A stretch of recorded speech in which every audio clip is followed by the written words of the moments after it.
Cada cual tiene su adicción, la mía es hacer peligrar a toda la población.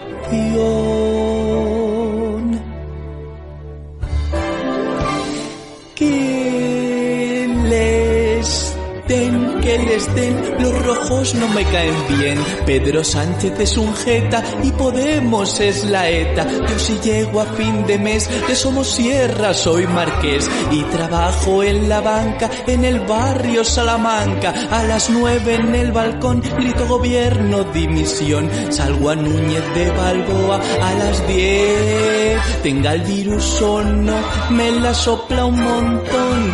Que les den, que les den, que les den. Te explicaré por qué estás aquí.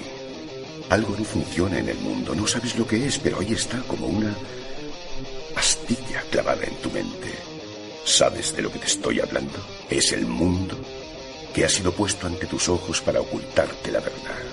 Que eres un esclavo. Lo único que te ofrezco es la verdad, nada más. Estamos trabajando en ello. Nadie me ha acusado de nada. Las crisis cuestan mucho dinero. ¡Qué mala suerte! ¡Fíjate todo el mundo!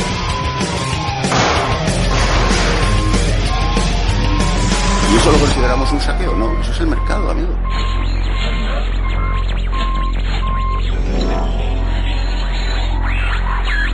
La nevera.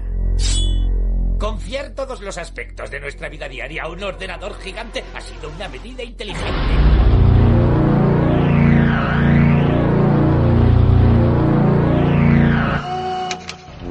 Queremos liderar, y así además lo hemos hecho durante este último Consejo de Ministros, la tecnología móvil 5G, con nuevos proyectos piloto que estamos poniendo en marcha, y la garantía de redes ultrarrápidas de 100 megapips, será Mbps, en escuelas.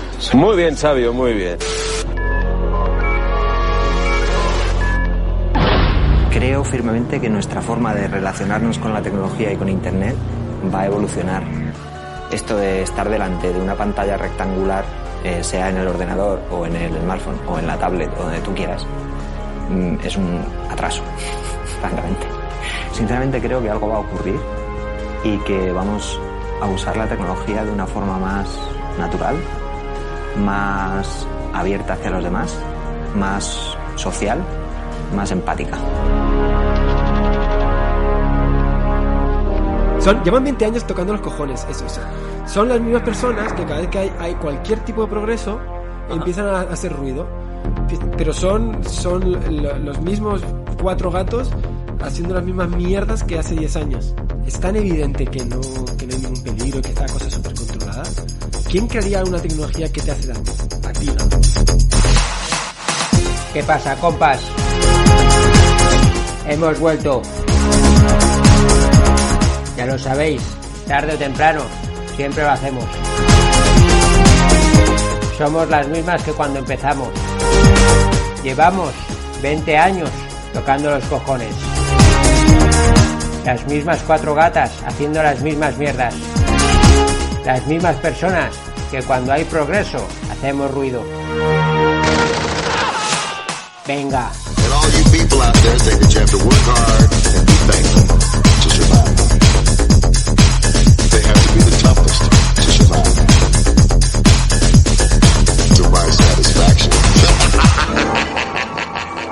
Compas, ¿qué os ha parecido lo de los Cayetanos?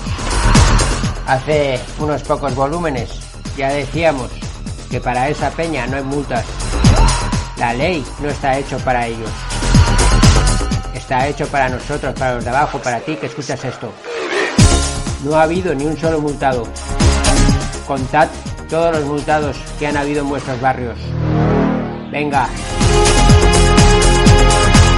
Sanitarios currando, ricos contagiando. No defienden sus derechos, defienden sus privilegios.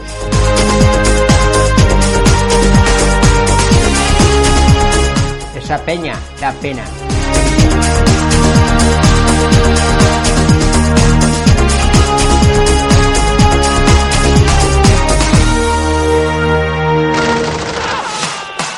Pero no hay que ponerse negativos, compas. Ya lo dice mi cuñada, siempre hay luz al final del camino.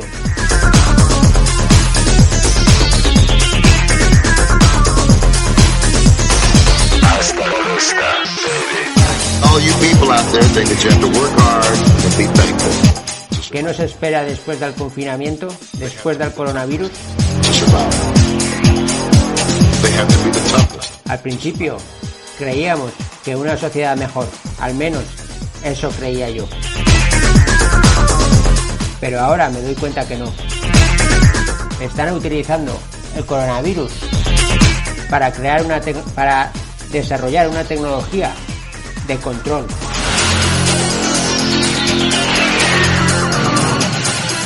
De sometimiento. Y de eso trata el programa de hoy. De tecnología.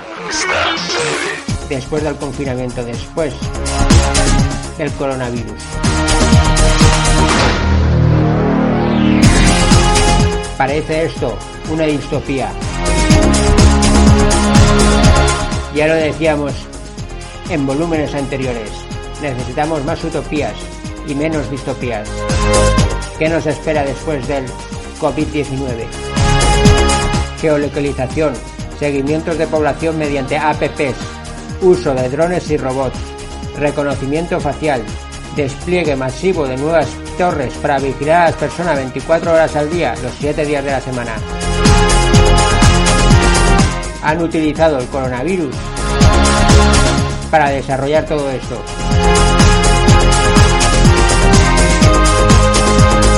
No tenían sanitarios y sanitarias suficientes y nos pusieron al ejército en la calle. Y ahora nos ponen la tecnología que a ellos les beneficia. Flipa, colega.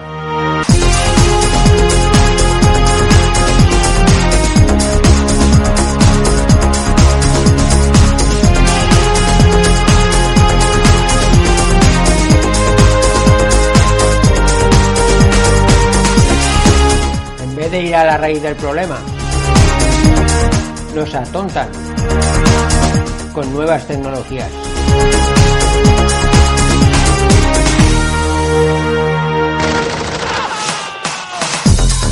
Nuevas tecnologías que nos las venden como la panacea, mientras no combaten el problema real.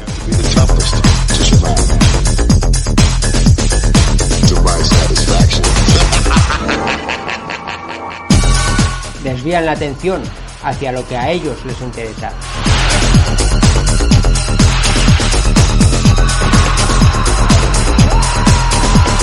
Bueno, compas, el volumen 25.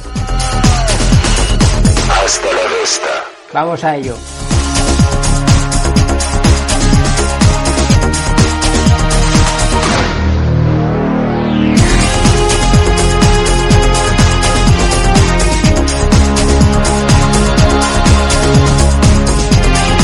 Hoy, en la nevera, volumen 25, vamos a hablar sobre el manifiesto, la necesidad de luchar contra un mundo virtual, contra la doctrina del shock digital.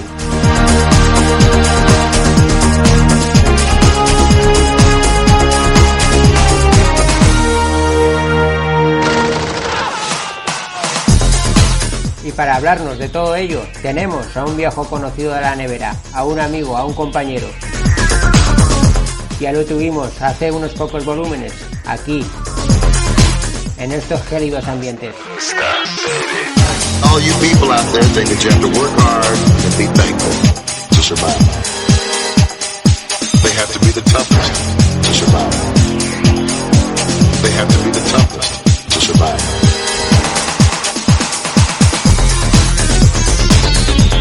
Venga.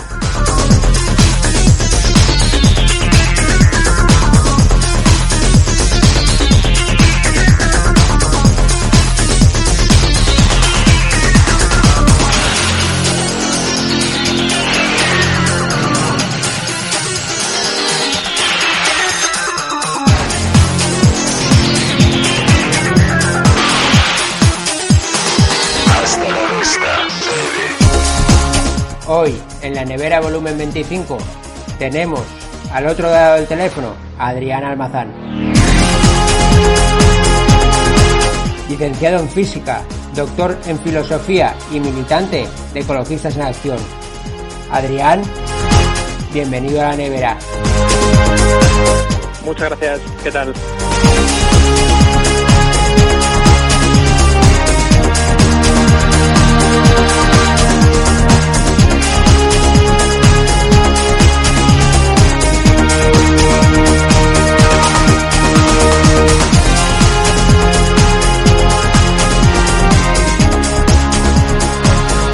Bueno, habéis publicado en la revista Contexto y Acción un texto titulado La necesidad de luchar contra un mundo virtual, contra la doctrina del shock digital, firmado entre otra gente, Jorge Reichmann y tú, y 300 firmas más entre colectivos y diferentes personalidades.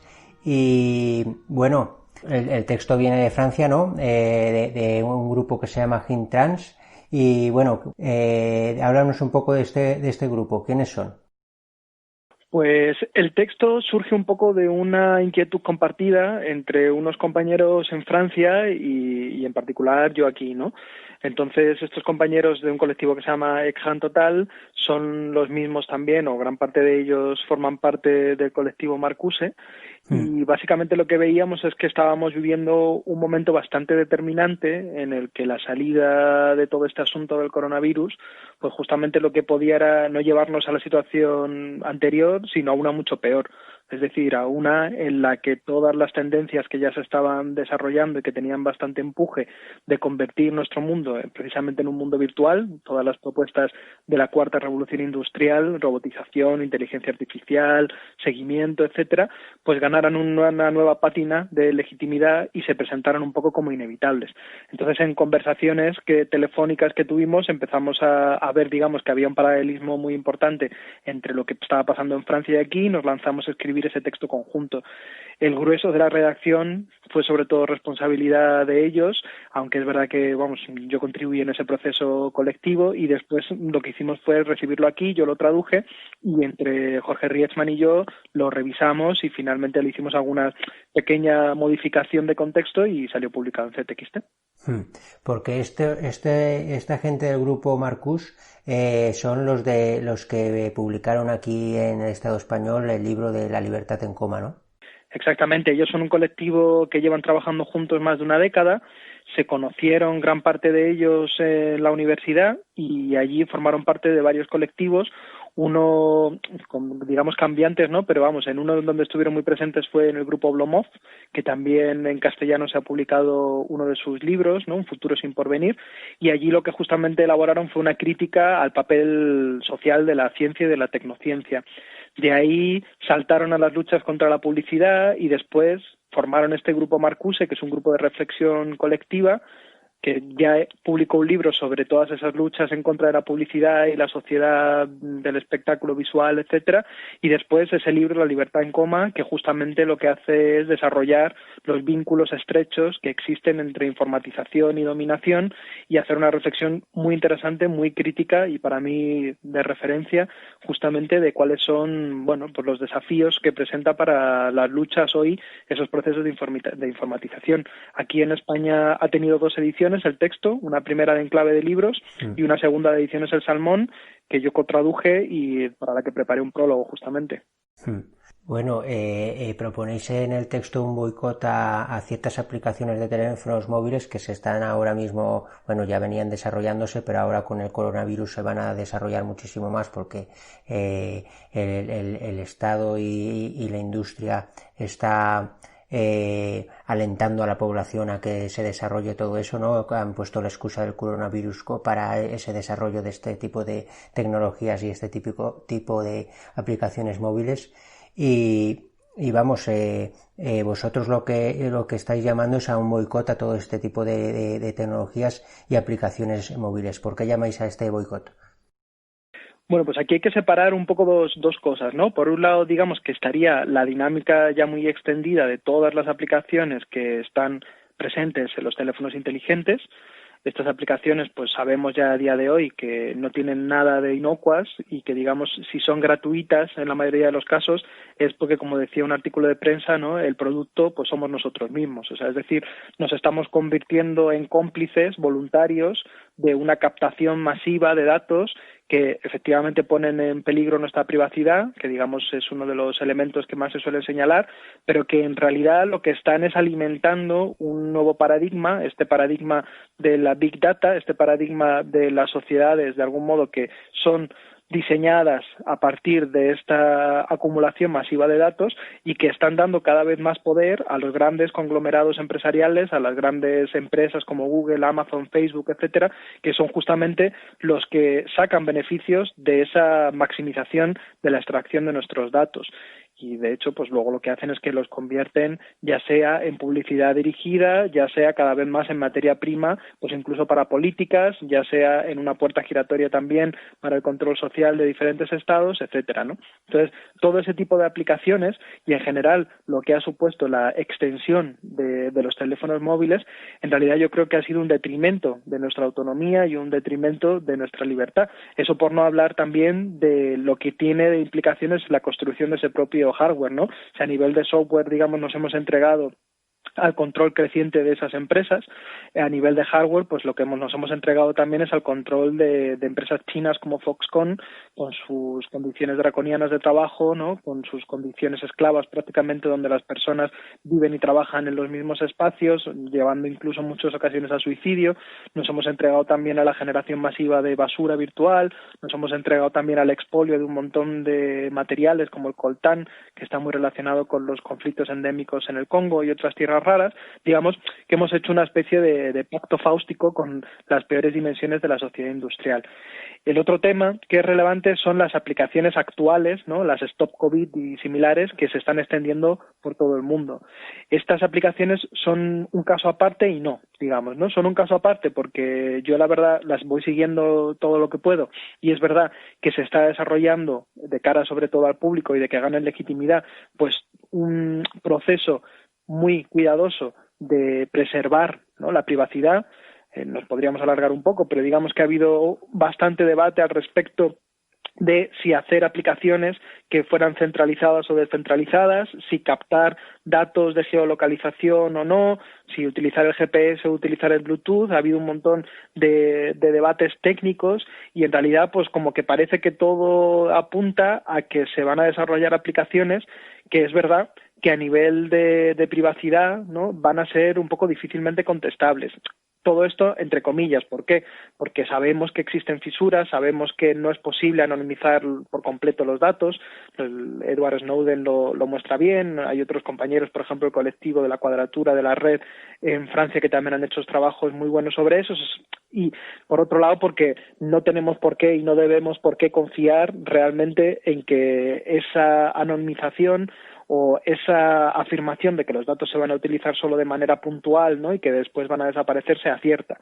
O sea, ahí yo creo que nos debemos reservar un ámbito de duda, ¿no? De todos modos, digamos que todavía está por dirimir la forma final que va a tomar en España. Pues parece que la primera prueba piloto va a ser en Canarias, es lo último que se ha publicado, y todavía ni siquiera está muy claro qué tipo de plataforma va a soportar esas aplicaciones.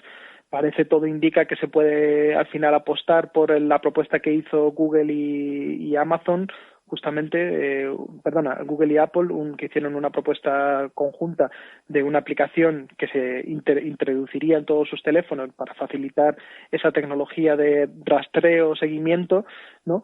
Pero bueno, hay también grupos independientes en Suiza que están planteando alternativas. El código de esa aplicación se ha liberalizado. Digamos que hay toda una discusión compleja ahí, ¿no? Lo que sin embargo no es discutible, digamos, es que ese tipo de aplicaciones pueden suponer un punto de inflexión muy peligroso. Pueden suponer un punto de inflexión muy peligroso porque haga, digamos, que todavía más del teléfono móvil una obligación, ¿no?, de los teléfonos inteligentes una obligación, que a día de hoy puede comenzar siendo una obligación sanitaria, pero si se empiezan a desarrollar elementos como los pasaportes sanitarios, si se empieza a utilizar ese tipo de aplicaciones de seguimiento como condición para acceso a espacios, para acceso a transportes, etcétera, de facto lo que hace es imponer el uso de esa tecnología e imponer y solidificar todas las dimensiones negativas que ésta ya tenía de antemano, sin necesidad, digamos, de añadirle esta nueva aplicación, estas Stop COVID que pueden aparecer.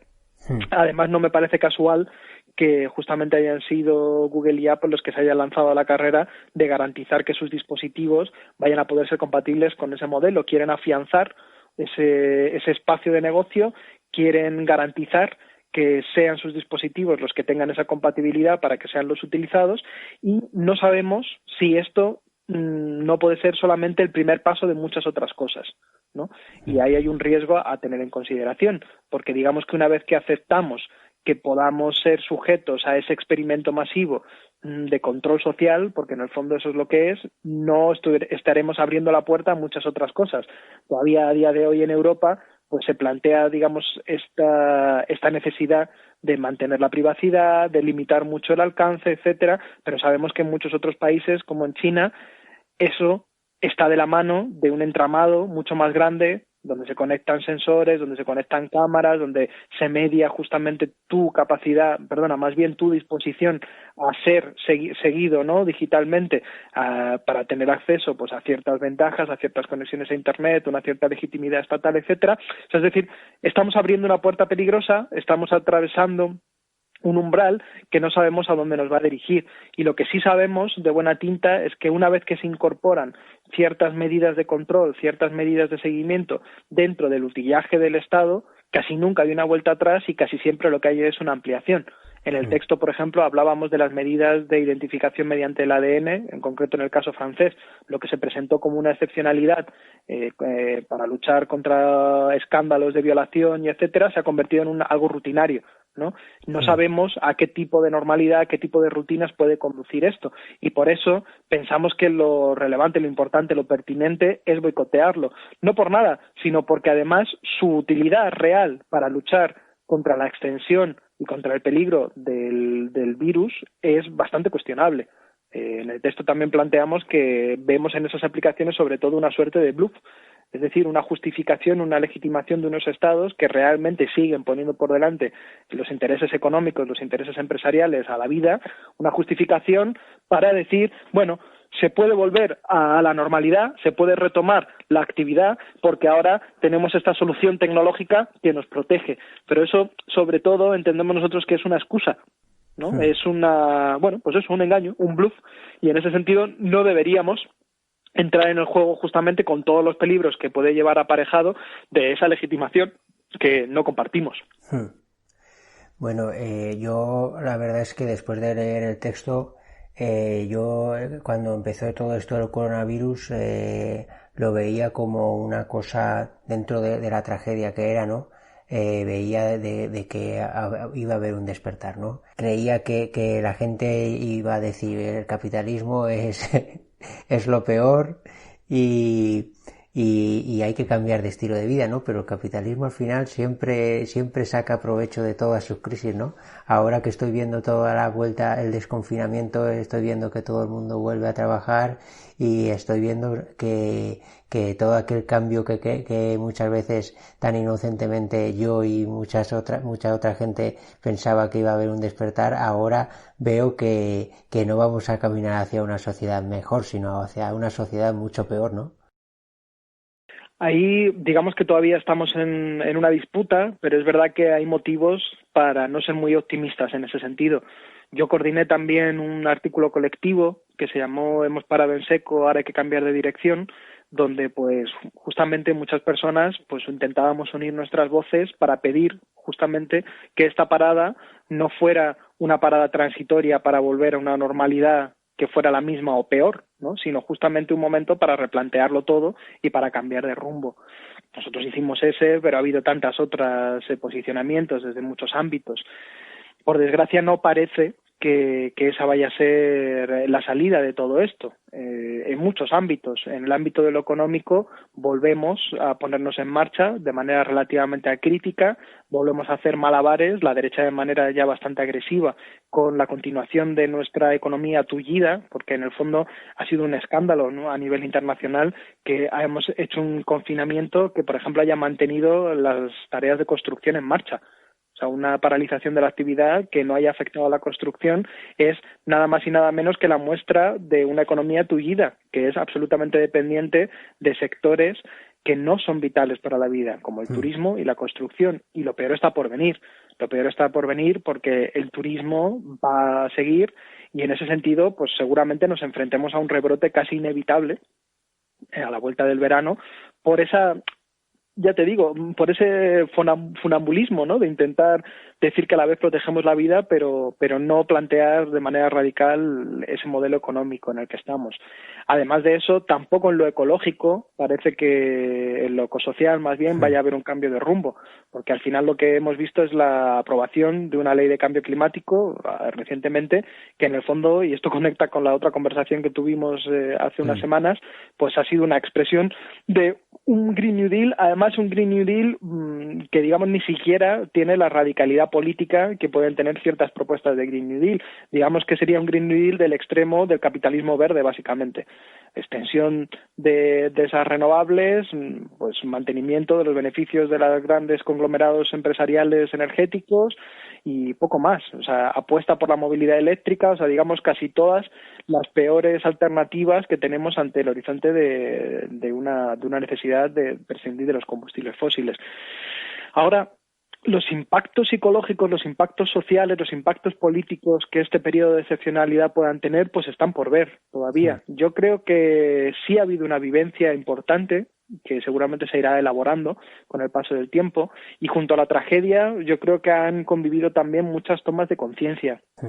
Tomas de conciencia de, por ejemplo, cuáles son las labores realmente necesarias, ¿no?, cuáles son los trabajos que no han podido parar porque dependemos de ellos, y ahí pues es donde se ha revalorizado el trabajo de cuidados, se ha revalorizado la importancia de la alimentación, ¿no?, se han revalorizado muchas cosas que en realidad deberían estar en el centro de nuestras preocupaciones.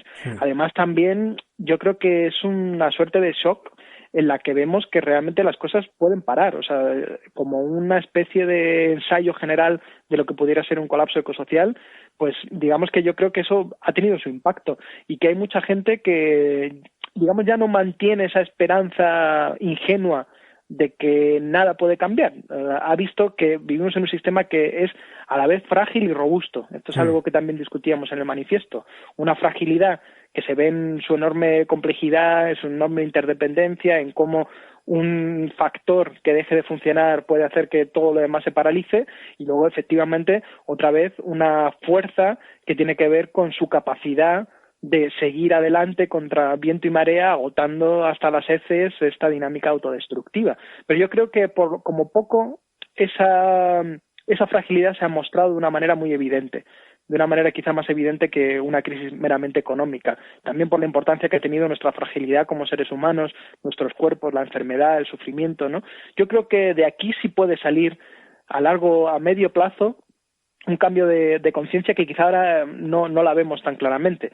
Igual que te digo esto en clave positiva, te digo también que en clave negativa esto puede suponer una bolsa de oxígeno, un empuje, un aliento a las posiciones más reaccionarias, que ya vemos que están viviendo una suerte de primavera, ¿no? Casi con su propia cale borroca, están ahí con sus cacerolas en los barrios ricos, ¿no? Ya veremos cómo también eso se elabora y qué empuje tiene y qué recorrido tiene, ¿no? Bueno, el desarrollo de todas estas tecnologías también viene porque como que han puesto como a China y a ciertos países del este, a sociedades muy jerarquizadas y muy tecnologizadas, como camino a seguir, ¿no? Y en realidad son sociedades muy dictatoriales, ¿no? Pero bueno, yo la verdad es que tampoco es que esté muy enterado del tema, pero no sé si China ha llegado a decir toda la verdad sobre su gestión del coronavirus. Bueno, yo eso tampoco es algo que que sepa, digamos que seguramente si eso se sabe se tardará en saber y no creo que sea algo sencillo. Lo que sí que es verdad que a mí una de las cosas que más me preocupaba desde el inicio, de hecho los primeros días incluso antes de que se declarara el estado de alarma, pues justamente escribí en esa dirección, es que toda esta pandemia y sobre todo la respuesta china a esta pandemia, con toda su panoplia espectacular de, pues bueno, de restricciones a gran escala, de construcciones de hospitales en tiempo récord, ¿no? Todas estas cosas que se mostraban en los telediarios, pues fuera a redundar justamente en una legitimación de ese modelo de control social, de ese modelo de sociedad en general, ¿no? Y bueno, aunque digamos que esa legitimación no ha sido total, sin duda algo de ello sí ha ocurrido. Hemos podido leer en prensa cosas que hace no tanto serían impensables. Hemos podido leer en el país editoriales defendiendo el modelo chino. Y ahora estamos viendo cómo en Estados Unidos, y el reciente artículo de Naomi Klein es muy interesante sobre eso, cómo en Estados Unidos se está directamente defendiendo la necesidad de avanzar y de implantar ese modelo chino como la única posibilidad de seguir siendo competitivos y de poder seguir manteniendo en funcionamiento esa dinámica del crecimiento que de algún modo ha llegado ya al punto de ser absolutamente dependiente de ese desarrollo canceroso de la tecnología, ¿no? Entonces, claro, ahí estamos en una posible bifurcación también de las que discutimos en el manifiesto, en el que un cambio de régimen que realmente nos acercara a ese escenario de control social tecnologizado, pues es absolutamente indeseable.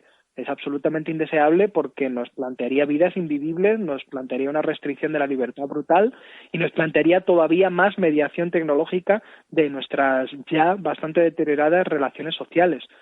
No sé hasta qué punto la gente que esté escuchando tiene conciencia de qué significa ese modelo chino del que estamos hablando, pero estamos hablando de cámaras de vigilancia absolutamente extendidas, de sensores de control de temperatura, de reconocimiento facial, estamos hablando de drones y de torres de vigilancia, estamos hablando de un seguimiento total de nuestro acceso a Internet, una construcción de perfiles, una construcción de lo que ellos llaman termómetros, ¿no? De cómo de cercanos o lejanos estamos al régimen, una construcción de perfiles que después pueden de alguna manera mediar nuestro acceso o no a ciertos recursos, a ciertos espacios de Internet, etcétera, etcétera. O sea, estamos hablando de un control y de un seguimiento brutal, de un régimen que en realidad es difícil no tildar de pseudodictatorial.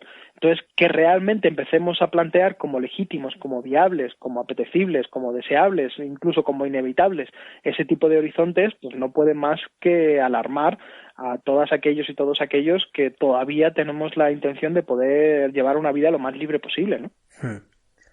Bueno, la verdad es que yo después de haber leído el texto sí que me estoy dando cuenta de que todas las empresas están con la excusa del coronavirus, que ponen la excusa del coronavirus, pero era algo que ya habían decidido de antes. Por ejemplo, mi pareja le estaban cobrando en el banco unas tasas y llamó el otro día y le dijeron que tenía que utilizar más la tarjeta y le pusieron la excusa del coronavirus.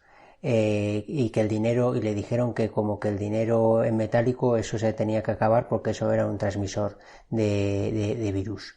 Y por ejemplo a mí me llamé el otro día, claro, yo siempre iba a la tienda que me pusieran saldo para el móvil y ahora claro la tienda estaba cerrada y tuve que llamar a la compañía telefónica para que me pusiera saldo en el móvil y me dijeron que lo tenía que hacer por internet. No pude hacerlo por internet y volví a llamar y como no podía hacerlo por internet me lo hicieron desde la llamada telefónica y al fin, y todo con la excusa del coronavirus. Y bueno, estos son pequeñeces con todo lo que nos espera, ¿no? Que es lo que habláis en el artículo. Aquí, por ejemplo, que yo vivo en un entorno rural, en una comarca pequeña de 25.000 habitantes, lo que nos espera es que nos van a quitar un montón de atención al público de servicios públicos, ¿no?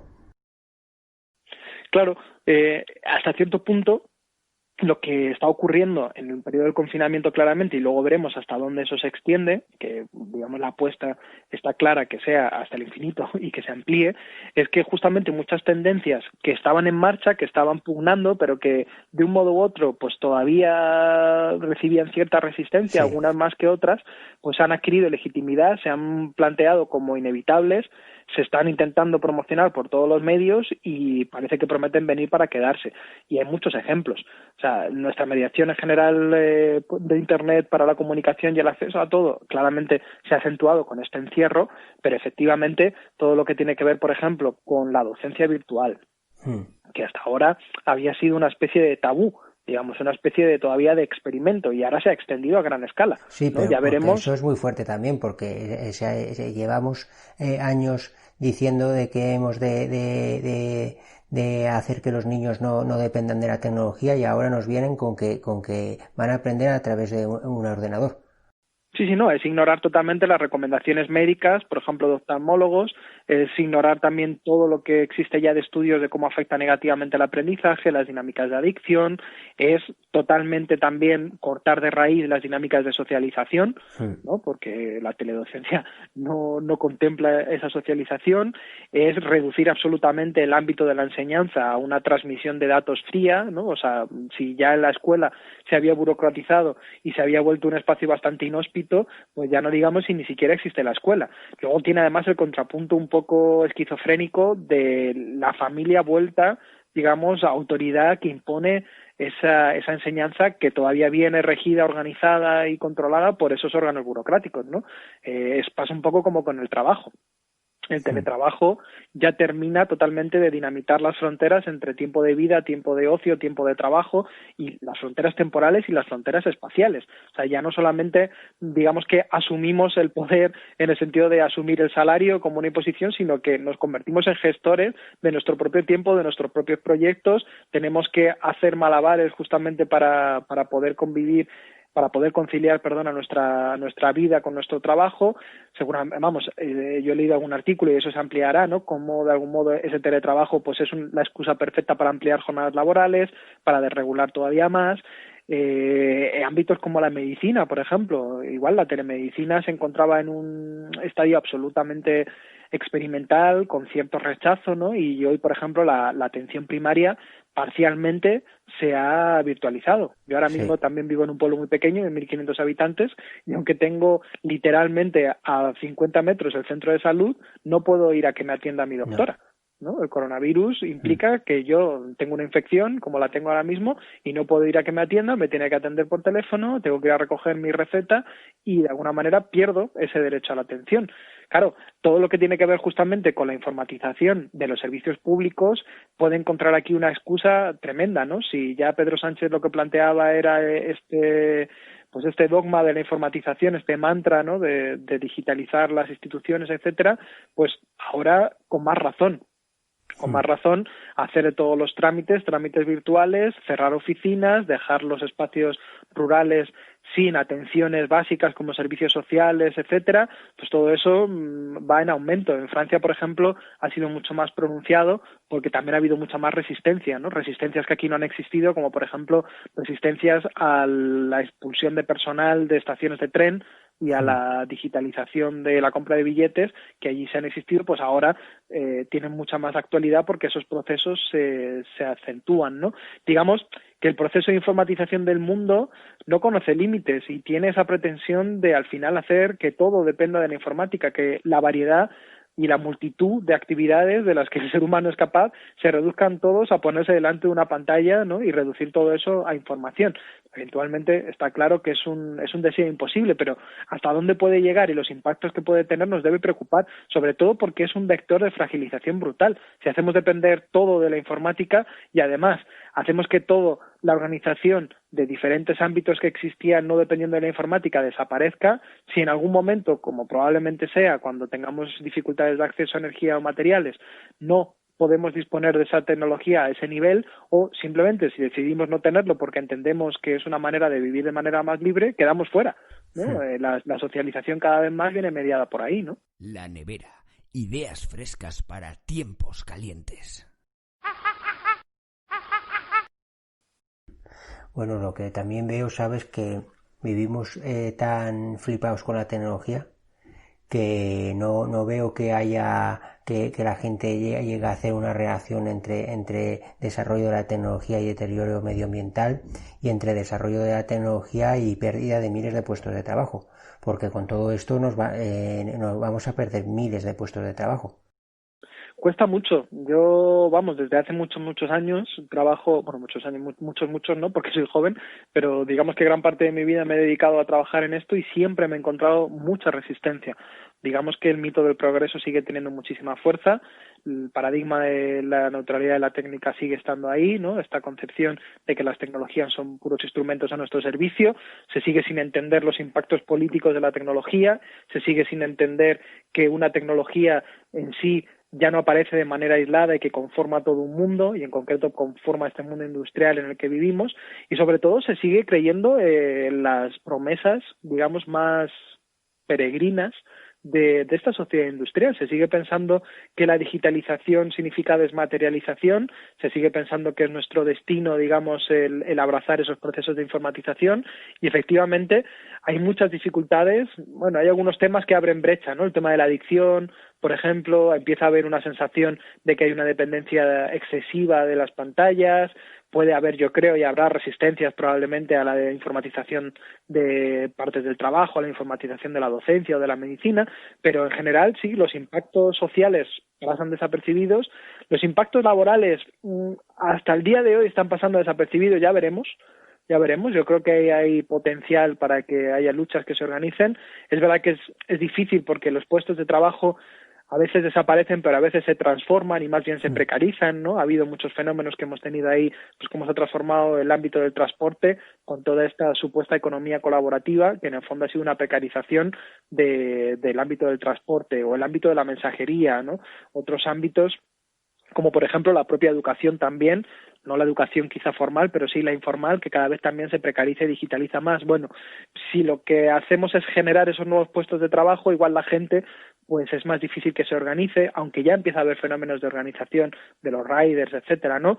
Pero fenómenos de digitalización masiva que supongan pérdidas de puestos de trabajo masivas, pues depende cómo se gestionen, pueden ser un motivo de rechazo importante, ¿no?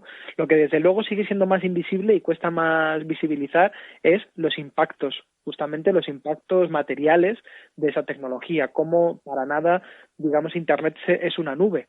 Internet es un conjunto de ordenadores, de servidores, con un consumo de energía en aumento. El 2,5% de las emisiones dependía justamente de las TIC, pero ya se plantea un crecimiento exponencial de ese porcentaje y se habla de que dentro de poco pudiera llegar hasta el 25% el peso en emisiones de este mundo virtual, ¿no?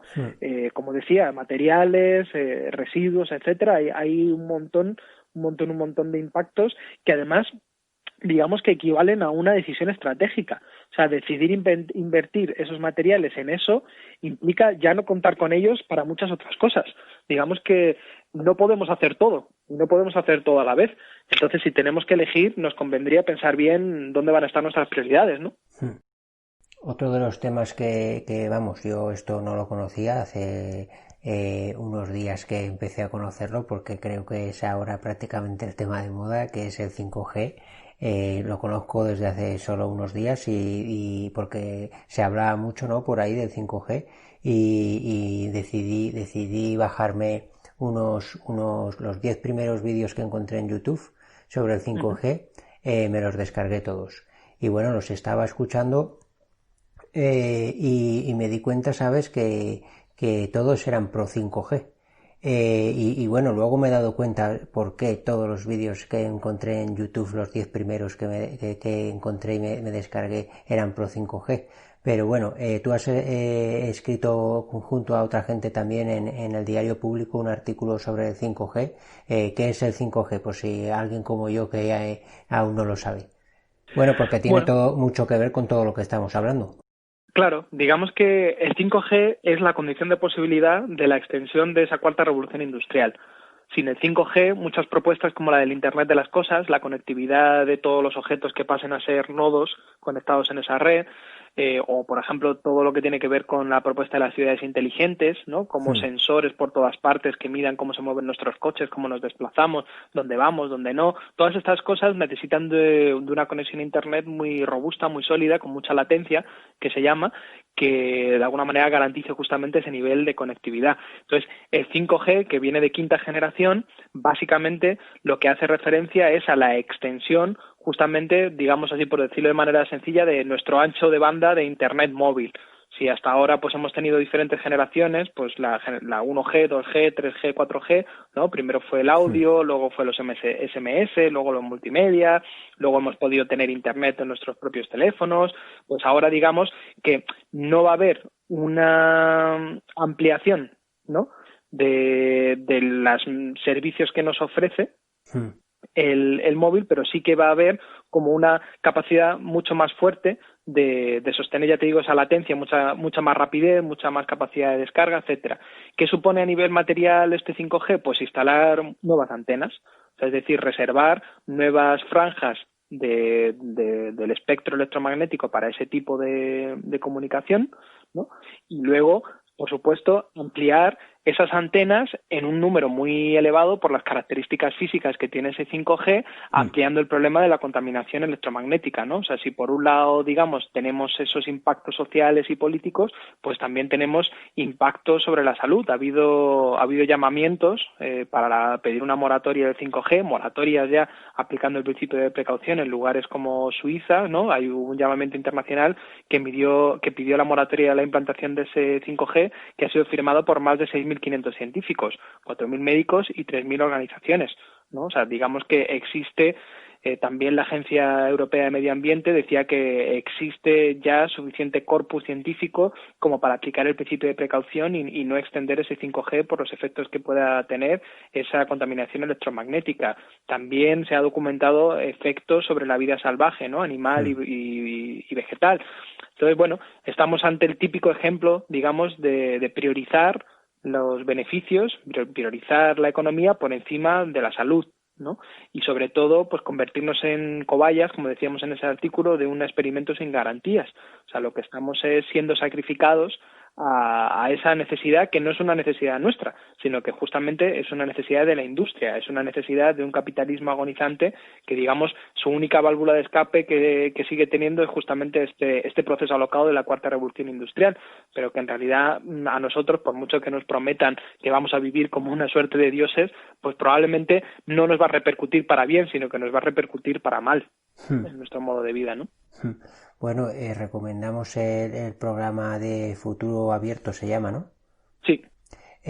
Porque, vamos, me lo pasaste antes para preparar esta entrevista y me ha parecido muy interesante porque el único invitado que es pro 5G no quiso participar en el debate y era pro 5G porque prácticamente, bueno, que podía ser pro 5G sin estar pagado por el gobierno, pero justamente era alguien pagado por el gobierno, el único que defendía el 5G.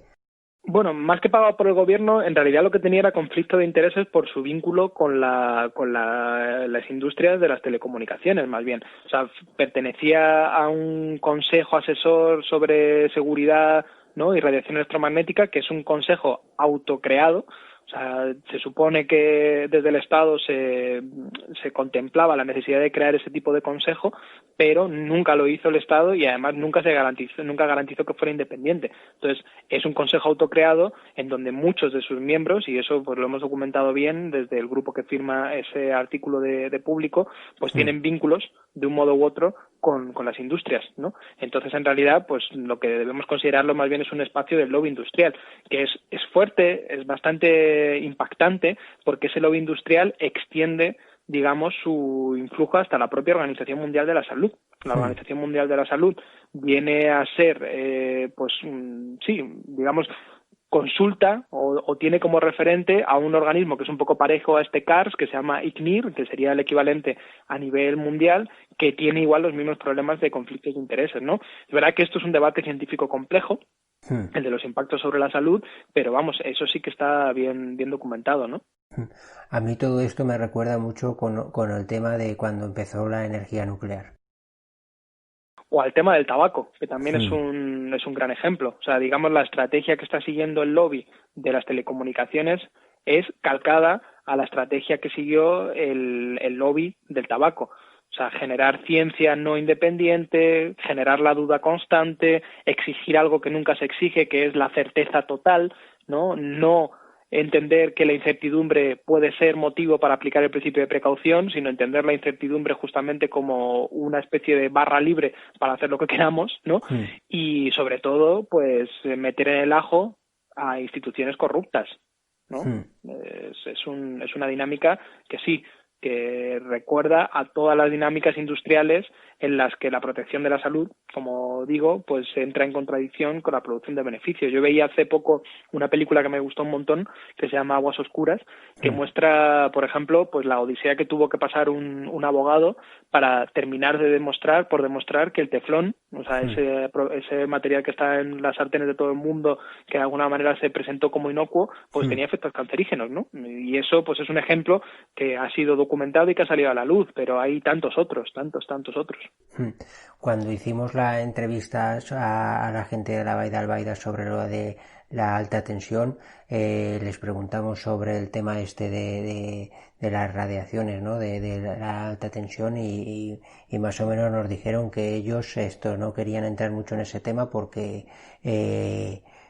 siempre se publicaba, habían tantos estudios que demostraban tantas cosas que al final meterte en todo eso sin llegar a ser científico es una cosa tan complicada, ¿no?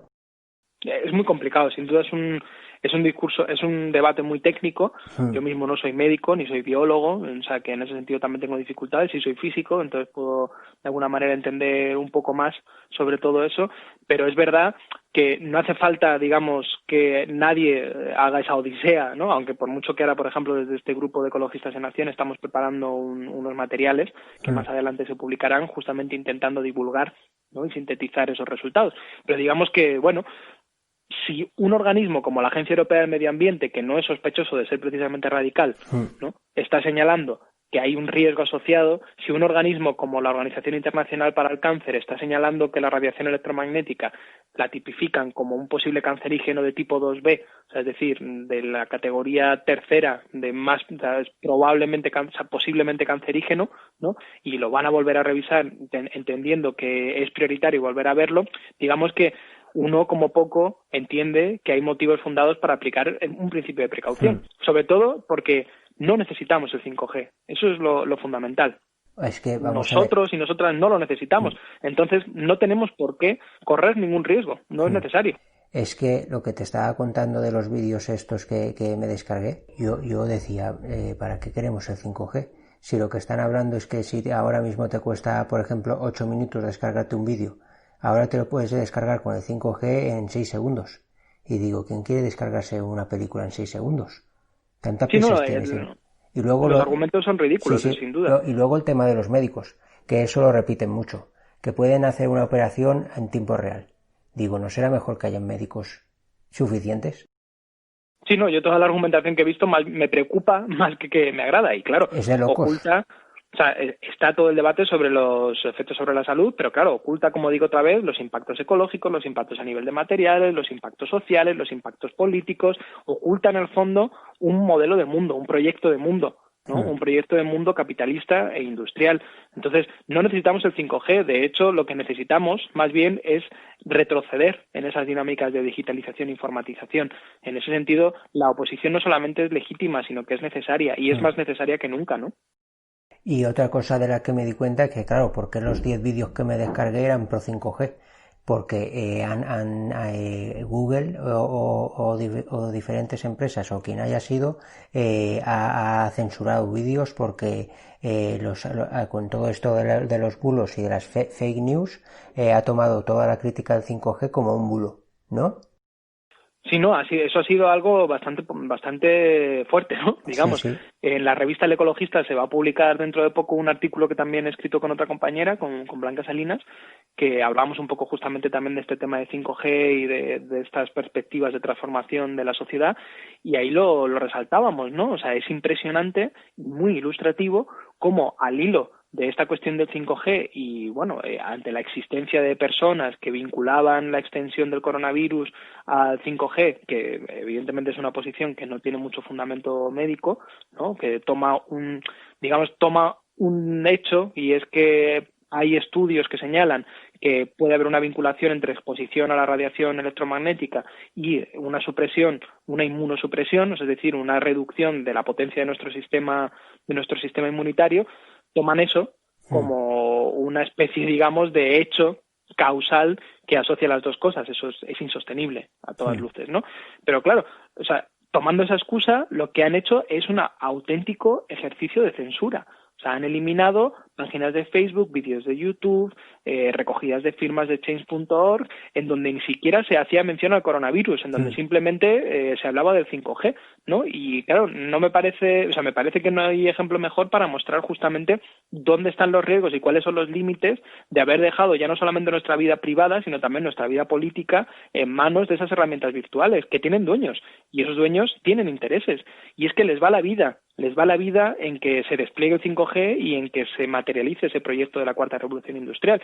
No solamente les va la vida en el futuro, porque digamos es de lo que van a vivir, sino que les va la vida en el presente, porque a día de hoy, si esas empresas cotizan como cotizan en bolsa, y cotizan como cotizan en bolsa significa tienen los beneficios que tienen y pueden seguir manteniendo el poder que tienen, es justamente porque hay confianza en que esa promesa que ellos han hecho se va a cumplir. Hay confianza en que van a ser los protagonistas de la extensión de esa cuarta revolución industrial. Y aunque sea triste, aunque sea loco, funcionamos en un sistema que es así, funciona a base de confianza. Esa empresa, de alguna manera, sigue pudiendo endeudarse y sigue pudiendo tener beneficios porque existe esa confianza. Si esa confianza se desploma, si de alguna manera existe una oposición o existe una duda fundada de riesgos políticos, sociales, ¿no?, también sanitarios, sus activos se desploman, básicamente.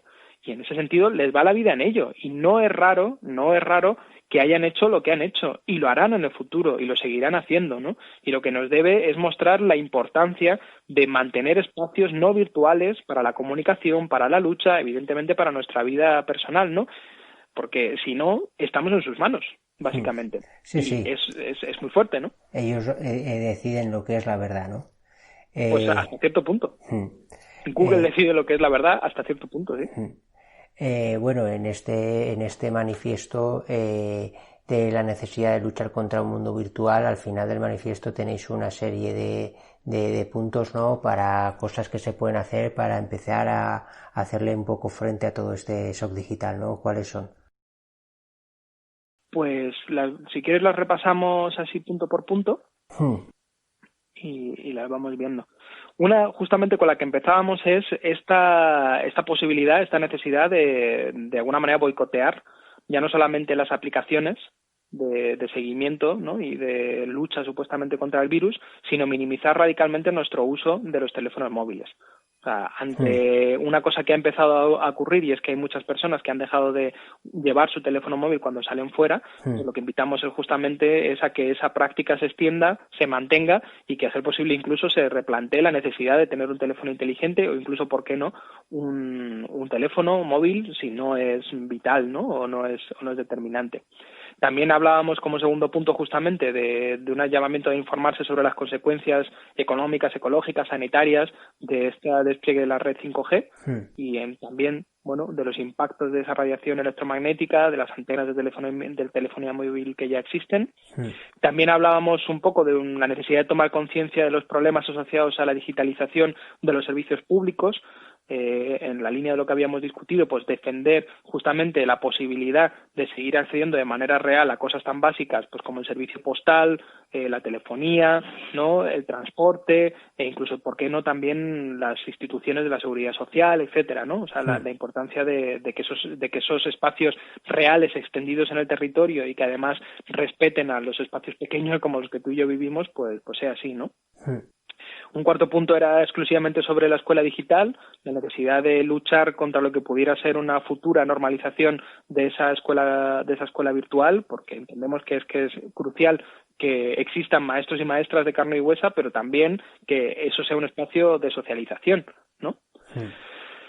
Un quinto punto que hablábamos también es el de, no confundir la necesidad de hacer una reflexión social sobre los impactos sobre la salud del virus con una especie de cheque en blanco a todas las reformas económicas que estén ahí, ¿no?, sobre la mesa. Y en ese sentido, pues el teletrabajo tiene que ser cuestionado, ¿no?, y se tiene que señalar también cuáles son sus facetas negativas y, de hecho, pues por qué no, tenemos que pensar en procesos también de lucha, boicot y sabotaje de ese teletrabajo. A nivel económico, pues también veíamos que lo que se puede dibujar, pues ese es un escenario bastante preocupante, ¿no? Y en ese sentido entendíamos que es muy, muy determinante que social, colectivamente, garanticemos nuestras necesidades básicas y, en particular, que luchemos por garantizar nuestro acceso al alimento. Entonces, ahí hablábamos de la necesidad de construir autonomía material, apoyando a los agricultores locales, apoyando la agroecología y, por qué no también, para los que tengamos la posibilidad, pues profundizando en la producción, la autoproducción y el autoconsumo comunitario, ¿no? O como una manera de, bueno, no tener que depender para todo del Estado y el mercado y de poder tener una posición pues mucho más resiliente ante esas posibles crisis. Sí. Y por último, decíamos que nos parecía especialmente relevante que esta situación de excepcionalidad no supusiera una cortapisa a la política. Y la política para nosotros solamente puede ser real y solamente puede estar en el cara a cara. En ese sentido, pues nos parecía muy importante cuanto antes empezar a reflexionar sobre cómo íbamos a articular esos espacios de encuentro, cómo íbamos a rearticular nuestra acción colectiva y cómo también íbamos a garantizar nuestro derecho de reunión y nuestro derecho de protesta, que digamos no deberían o sería un peligro que se vieran mermados por esta situación. O sea, en general, digamos, el espíritu que animaba muchas de esas reivindicaciones es la sensación de que es absolutamente innecesario y siempre lo será una supuesta vida virtual, ¿no? Que nos convertiríamos en una especie de experimento si renunciáramos en todas sus dimensiones a la vida real. Pues muy bien, pues nada, Adrián Almazán, si tienes algo más que decir o si tienes algún insulto, amenaza o agradecimiento, ahora es tu momento. Pues mira, creo que me voy a dar el lujo de insultar la desfachatez que ha tenido el COE de Google. En ese artículo se cuenta muy bien, el de Naomi Klein, de salir, digamos, con toda su entereza a decir que justamente estamos en el momento de llevar hasta las últimas consecuencias de esta digitalización y que Estados Unidos, pero digamos que eso se puede aplicar a cualquier lugar, solamente tiene como opción llegar al modelo chino si quiere seguir siendo competitivo. Me parece deleznable, me parece lamentable que, digamos, se pueda tener la cara dura y la legitimidad social, claro, para decir eso y quedarse tan pancho, ¿no? Así que le dedico mis insultos, la verdad, a este hombre. ¿Cómo se llama el artículo? Pues el artículo creo que todavía en castellano no se ha publicado. En inglés se llamó una distopía coronavirus, una distopía de alta tecnología. Green New Deal también tiene como subtítulo, ¿no? Como frente al Green New Deal, pues justamente un nuevo acuerdo de las pantallas, así lo llamaba Naomi Klein. Pues recordamos el texto del que estábamos hablando, que está en la revista Contexto de Acción, que es el manifiesto La necesidad de luchar contra un mundo virtual, contra la doctrina del shock digital, por si alguien la quiere leer. Y nada, Adrián, muchísimas gracias por habernos atendido otra vez en la nevera, y esto va a dar mucho que hablar y como ya te dijimos en la última ocasión, esperamos que no sea la última vez que te tengamos en la nevera. Pues nada, muchas gracias por la invitación y ya ves que cuando he sido convocado he vuelto a acudir, así que sí, la verdad aquí estamos. Es que ha sido muy rápido. Pues nada, muchísimas gracias. Nada, a ti, un abrazo. Salud. También para todo el mundo que nos escuche, salud. Salud.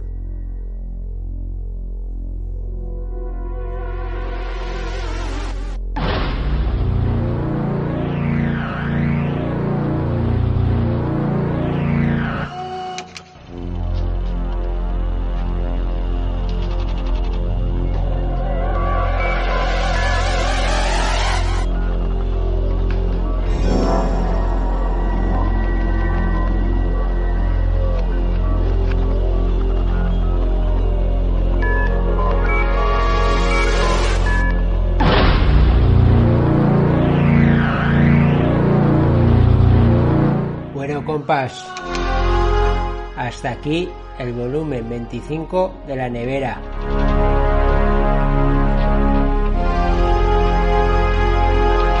Esperamos que os haya gustado.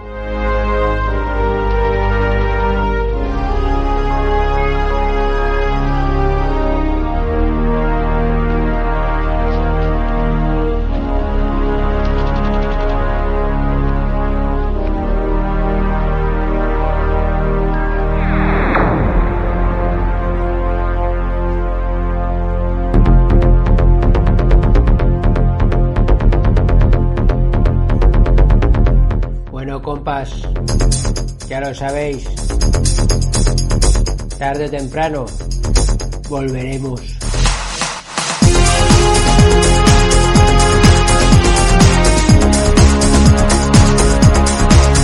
Lo de siempre, nunca dejéis que el fuego se apague. Nos estamos despidiendo, pero no sin antes saludar a todas aquellas radios que nos remiten.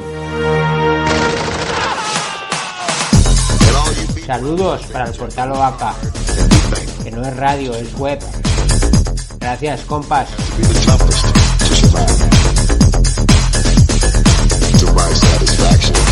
Saludos para RSK. Saludos para Radio Bronca.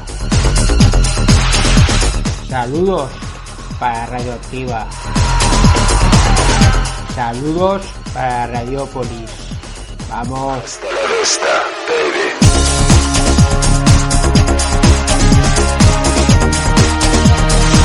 Saludos para Radio Utopía.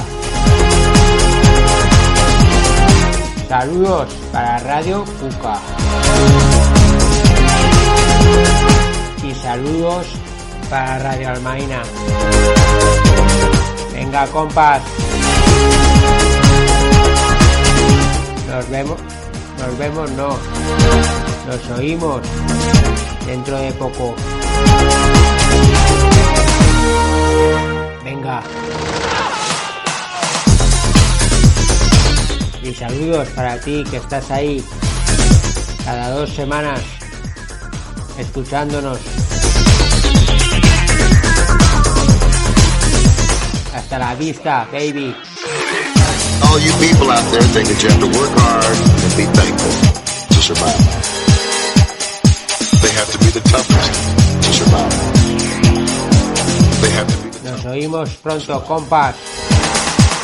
Dale ahí. Fluid. Compas, fluid.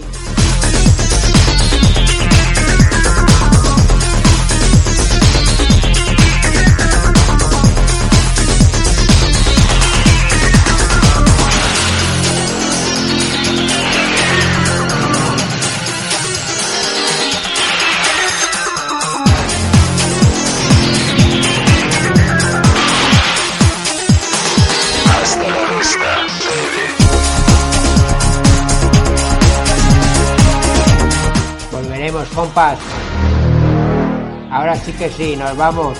Nos vemos dentro de más o menos 2 semanas.